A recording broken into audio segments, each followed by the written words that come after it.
দোয়া করতে জানা এটার জন্য কোনো আপনার মাস্টার্স করতে হয় না। দোয়ার উপরে আপনাকে পিএইচডি করতে হবে না, খুব সিম্পল বিষয়, এখনই শিখে নেন।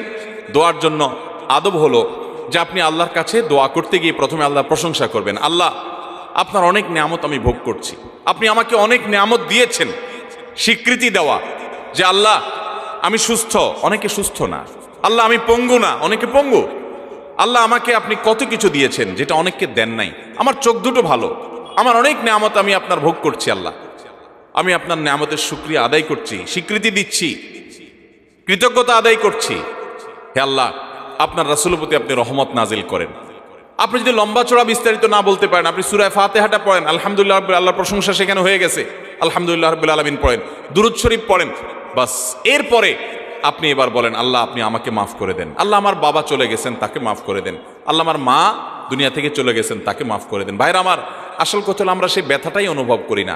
আপনার মৃত আত্মীয় স্বজনের জন্য যদি আপনার সেই ফিলিংস কাজ করতো তো চোখের পানি ফেল করে আসতো।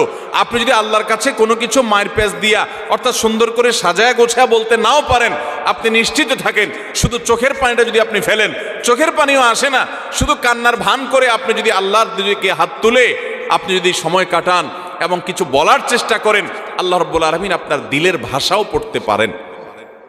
আল্লাহ তাআলা আলিমুম বিযাতিস সুদূর, তিনি বান্দার মনের খবর কি সেটাও জানেন। আল্লাহর কাছে গোপন বলতে কোনো কিছু। অতএব ভাইরা আমার, আমরা দোয়া করতে জানি না, এই অজুহাতে সারা জীবন দোয়া থেকে মাহরুম থাকা চলবে? আমরা কয়জন মানুষ আছি যে জীবনে 10টা মিনিট আল্লাহর কাছে দুহাত তুলে চোখের পানি চেয়েছে? আমাদের বলার অভ্যাসই নাই। বাংলাদেশের মানুষ দোয়া করতেই জানে না। আর আমরাও এক শ্রেণী হুজুর আছি, আপনাদেরকে দোয়া শিখাই না। কারণ যে কোন দোস্তর কথা শুনেছি, এক দোস্ত প্রতিদিন তার দোস্তরে মাছ খাওয়ায়। তো যে দোস্তরে মাছ খাওয়ায় সে দোস্ত বলে, দোস্ত প্রতিদিন তুমি মাছ খাওয়াও, এত কষ্ট করো, তো এত কষ্ট না করে কোত্থেকে মাছটা ধরে আনো, আমাকে দেখাই দিলে আমি তো নিজেই ধরে খাইতে পারি, তোমার আর কষ্ট করা লাগে না। দোস্ত বলে, না সেটা তো করা যাবে না, তোমাকে আমার পিস পিস ঘুরাইতে হবে। যদি তোমার দেখাই দেই তাহলে তো তুমি আর আমাকে কেয়ার করবা না, থোড়াই কেয়ার করবা। অনেক আলেম ওলামা আছেন যারা আলহামদুলিল্লাহ মানুষকে দোয়া শিখান, তাসবিহ শিখান, কিন্তু দুঃখজনক যে আমরা অনেকে আবার আছি যে আমাদের মুসল্লিদেরকে আমরা দোয়া শিখাতে পারি নাই। এটা আমাদের অপারগতা, আমরা স্বীকার করছি। আপনাদের শেখানো উচিত, আর আপনাদেরও শেখা উচিত। কতকাল আপনি হুজুর দিকে চায় থাকবেন? বাংলাদেশে মানুষকে দেখা যায় ঘর উদ্বোধন করবে, হুজুর লাগবে। গাড়ি কিনছে নতুন ট্রাক, দোয়া করতে হুজুর লাগবে। ছেলের খাতনা করাইছে, হুজুর লাগবে। বাপ মারা গেছে, হুজুর লাগবে। প্রতিটা কাজে হুজুর। আমি একবার এক থানার ওসি সাহেবকে বললাম, উনি আমার অফিসে আসছিলেন, আমার থানার ওসি, কথাবার্তা হচ্ছিল। একটা পর্যায়ে কি একটা প্রসঙ্গে আসছে, আর বললাম যে ওসি সাহেব, একটা বাড়ি থেকে আপনাদের অসৎ অফিসাররা যারা টাকা খায় কয়বার খাইতে পারে? যদি ভায়োলেশন করে একবার ঘুষ দিলে আপনারা খুশি হয়ে যান, ঠিক আছে ভাই একবার দিছো, এবার তুমি করো, আমি দেখতেছি। যারা অসৎ তারা করে, সবাই না। কিন্তু একজন মানুষ যখন বাড়ি করে তখন কিন্তু এই দোয়ার যে আনুষ্ঠানিকতা আছে, এই আনুষ্ঠানিকতার মাধ্যমে এলাকার হুজুর কিন্তু কয়েক দফায় টাকা পায়। কিভাবে? আমি দেখেছি যে অনেক ইমাম সাহেবদেরকে দিয়া প্রথম কোপ দেওয়ায়, যে বহুতল ভবন হবে এখানে, হুজুর প্রথম কোপটা আপনি দেন, তাহলে হুজুর সেখানে একটা টাকা পাইল। একবার হইল নি? এরপরে যখন ছাদ ঢালাই হয়, সেন্টারিং হয়ে গেছে, যখন ছাদ ঢালাই হবে, আবার হুজুরে ডাকে, হুজুর আপনি একটু দোয়া করে দেন যেন ভাঙা না পড়ে। দ্বিতীয় দফা হইল নি? এরপরে ছাদ ঢালাই হওয়ার পরে বিল্ডিং যখন কমপ্লিট হয়ে যায়, এবার প্রতিটা ফ্ল্যাটের মালিকরা আলাদা আলাদা করে দোয়ার আয়োজন করে, আবার হুজুর দোয়া পায়। তো একটা বিল্ডিংয়ে যদি 10 জন মালিক থাকে, যার যার ফ্ল্যাটে উঠতে আবার 10 বার দোয়া পায়, তাহলে 10 বার 10 জনের মাটির কোবে একবার 11 বার, ছাদে সেন্টারিং এর সময় একবার 12 বার, আর কমপ্লিট হওয়ার পরে একবার 13 বার। এরকম 13 বার, 14 বার, 15 বার, 5 বার, 10 বার পর্যন্ত একজন হুজুর টাকা পায়। ওসি সাহেব আমার কথা শুনে ফেল করে চেয়ে রয়েছে। যাই হোক, এখানে আবার মিলাচ্ছি না আমি যে ঘুষের সাথে এখানে হুজুরদের টাকা দেওয়া। দুনিয়াবি কাজ, দুনিয়াবি যে কোনো বিষয় হুজুররা যদি করেন সেটা বিনিময় দিলে সেটা জায়েজ আছে। কিন্তু আমি বলছি যে আপনি নিজের দোয়া নিজে করতে শিখেন। আপনি সব কিছু হুজুরের দিকে চেয়ে আছেন কেন? বাংলাদেশে মানুষ দোয়া করতে জানে। মসজিদে নামাজের পরে সম্মিলিত মোনাজাত যেসব মসজিদে চালু আছে তারা করে, বেশিরভাগ মসজিদে চালু আছে বাংলাদেশ। আপনারা দেখবেন যে কোনো ব্যক্তি হয়তো নামাজের পরে জিকির আসকার তাসবিহ যেগুলো মাসনুন ওজিফা আছে সেগুলো করতেছে, এদিকে ইমাম সব হাত তুলছে। তো কেউ যদি ওই টাইমে একটু জিকির আসকার করে তো আশপাশ থেকে দেখবে মানুষ এভাবে গুতা মারে। খেয়াল করছেন? এর মানে কি? এর মানে হলো হুজুর হাত তুলছে, তুমি বসে আছো কেন এখনো? আচ্ছা, এরপরে হুজুরের মনে করেন আজকে 4-5টা জিনিস চাওয়ার দরকার, আল্লাহ কাছে চাই ফেলছে, আল্লাহ আমাকে মাফ করে দিয়েন, নেক আমলের তৌফিক দিয়েন, হেদায়েত দান করে দিয়েন, কমন কিছু কথা চাইছে। আজকে হুজুরের কোনো অসুবিধা নাই, হুজুর এরপরে দোয়া শেষ করে দিছে। আরেকজন মানুষ দোয়া করতে করতে তিনি আজকে তার নতুন কিছু সমস্যা যোগ হয়েছে, আজকে পেটে ব্যথা আছে, দোয়া করছে আল্লাহ আমার পেটে ব্যথাটা ভালো করে দেন। তার বউর একটু অসুবিধা আছে, এটা দোয়া করতেছে। এদিকে হুজুরের দোয়া তো শেষ। যদি হুজুরের দোয়া শেষ হওয়ার পরে আবারও কিছু সময় দোয়া করে, তাও দেখবেন আশপাশ থেকে কিছু মানুষের গুতা মারে। এর মানে কি? হুজুরের দোয়া শেষ, তুমি কি করো? তার মানে ওই যে রেডিমেড দোয়ার বাইরে দোয়া আমাদের দেশে মানুষ করতে জানে। ভাইরা আমার, খুব আফসোসের সাথে কথাগুলো বলা। আমরা দোয়া করা শিখবো তো ইনশাআল্লাহ। দোয়া না করার জন্য ইবলিস আমাদেরকে একটা যুক্তি দিচ্ছে, সেই যুক্তিটা শুনেন। সেই যুক্তিটা হলো, প্রথমটা তো এটা যে আমরা দোয়া করতে জানি না, তো আমি শিখাই দিলাম দোয়া করবেন কেমনে। সূরা ফাতিহা পড়বেন, দুরূদ শরীফ পড়বেন, দোয়া শুরু করবেন, ব্যাস। বাংলা আল্লাহ প্রশংসা করে দুরূদ শরীফ নবীর জন্য করে পাঠ করে এরপর তো আল্লাহর কাছে মনের চাওয়াগুলো পেশ করবেন। নবী করিম সাল্লাল্লাহু আলাইহি সাল্লাম বলেছেন, হারাম কোনো কাজের এবং আত্মীয়তার বন্ধন ছিন্ন করার জন্য যদি কেউ দোয়া না করে, বান্দার দোয়া কবুল হবেই হবে যদি সে সঠিকভাবে দোয়া করে, অন্তর থেকে দোয়া করে।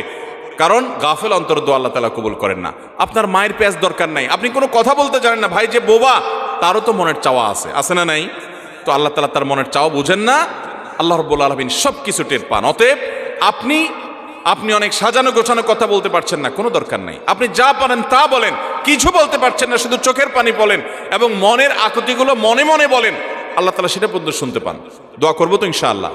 দোয়া না করার জন্য ইবলিস আমাদেরকে দ্বিতীয় যে জিনিসটা শিখায় সেটা কি জানেন? বলে যে আমরা তো গুনাহগার মানুষ, আমাদের দোয়া কি আর কবুল হবে?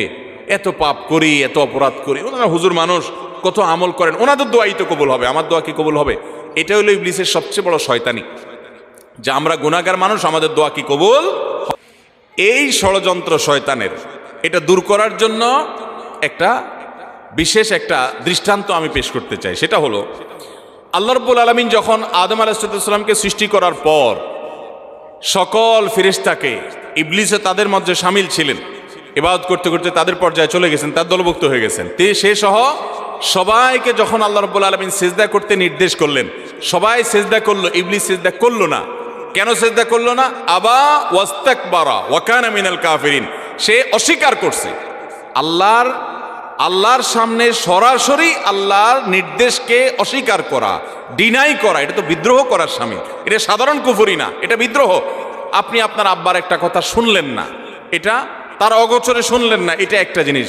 কিন্তু সামনাসামনি আপনাকে বললো এটা কর, আপনি বললেন না আমি করব না, এটা আরেক জিনিস। কিন্তু এটা কিন্তু রীতিমতো বেয়াদবি এবং বিদ্রোহ।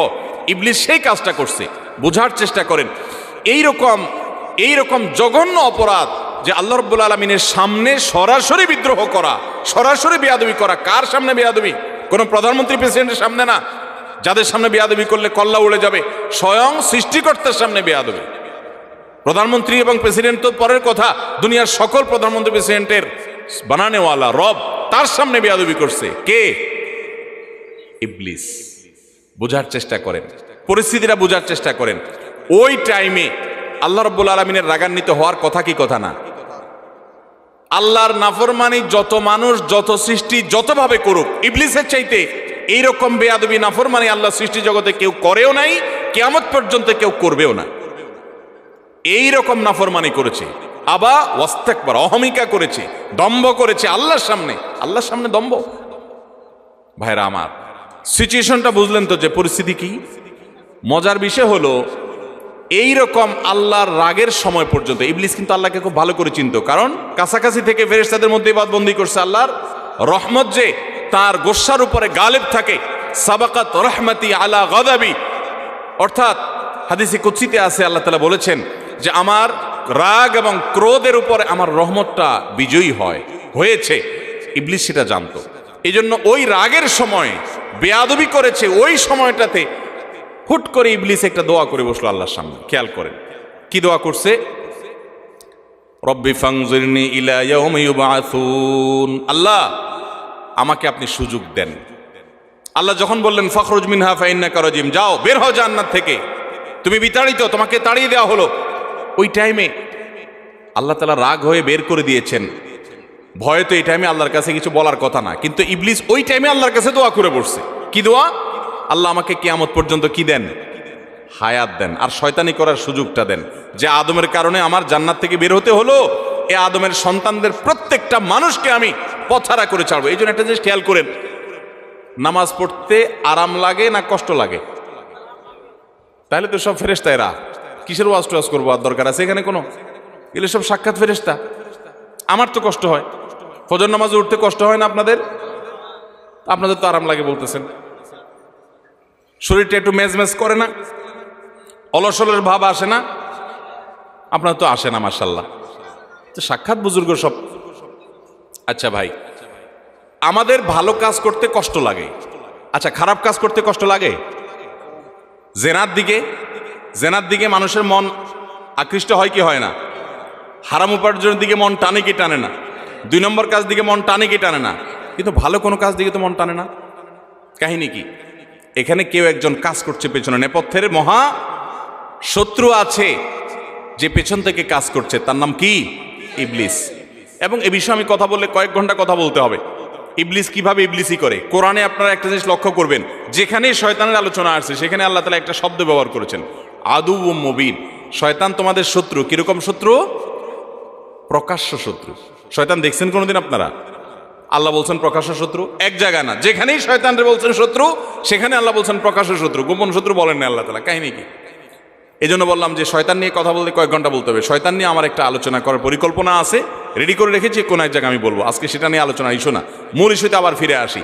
শয়তান যখন আল্লাহ তাআলার এরকম রাগের সময়, ফখরুজ মিনহা উখরুজ মিনহা ফাইন্নাকা রাজিম, বের হও জান্নাত থেকে, তোমাকে তাড়িয়ে দেওয়া হলো, রাগের মুহূর্তে আল্লাহ বাইর করে দিলেন।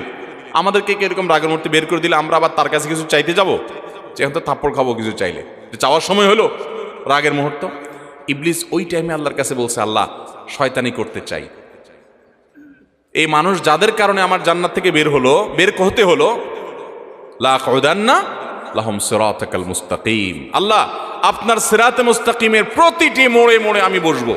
লা আকউদান্না, আরবি গ্রামারের ছাত্ররা বলতে পারবেন, লামে তাকিদ নুনে তাকিদ সাকিলা, অবশ্যই আমি আপনার পথে আসার জন্য যে সিরাত মুস্তাকিম, ওই সিরাতুল মুস্তাকিমের রাস্তায় আমি বসবো। বসে আমি তাদেরকে গোমরাহ করব। গোমরাহ যে করবে সেখানেও বলেছে লা উগওয়িয়ান্নাহুম আজমাইন, আমি আপনার এই আদম সন্তান প্রত্যেকটাকে পথহারা করে ছাড়বো। ওই যে নামাজ পড়তে তার ভালো লাগবে না, খারাপটা করাবো তারে দিয়া, মন্দটা করাবো। ইবলিস সে ইবলিসই করবে। আল্লাহর কাছ থেকে এই সমস্ত পারমিশন চাচ্ছে, আপনি বুঝেন, রাগের মুহূর্তে তাও আবার ইবলিসই করার পারমিশন চাচ্ছে। যেহেতু দোয়া করছে আল্লাহর কাছে, প্রার্থনা করছে, আল্লাহ তাআলা বলেছেন ইন্নাকা মিনাল মুনজারিন, যাও তোমাকে তোমার কাঙ্ক্ষিত প্রার্থিত বিষয় মঞ্জুর করে দেয়া হলো। একটু বোঝার চেষ্টা করেন, ইবলিস যদি ইবলিস হয়ে আল্লাহর রাগের মুহূর্তে দোয়া করে পায়, তাহলে আপনি আমি কি ইবলিসের চেয়ে খারাপ হওয়ার কোনো সুযোগ আছে? তাহলে আমাদের যদি মনে হয় যে না আমরা তো গুনাহগার মানুষ, আমাদের দোয়া কি কবুল হবে, তাহলে বুঝতে হবে এটা ইবলিস আমাদেরকে দোয়া থেকে বঞ্চিত রাখার জন্য নেক্সট সুরতে ধোঁকা দিচ্ছে। মনে হচ্ছে আমরা বিনয়ী হচ্ছি, তাই না? যে আমি নিজেকে ছোট মনে করছি, আরে আমি গুনাহগার, আমার কি দোয়া কবুল হবে? এটা নেক্সট সুরতে ধোঁকা।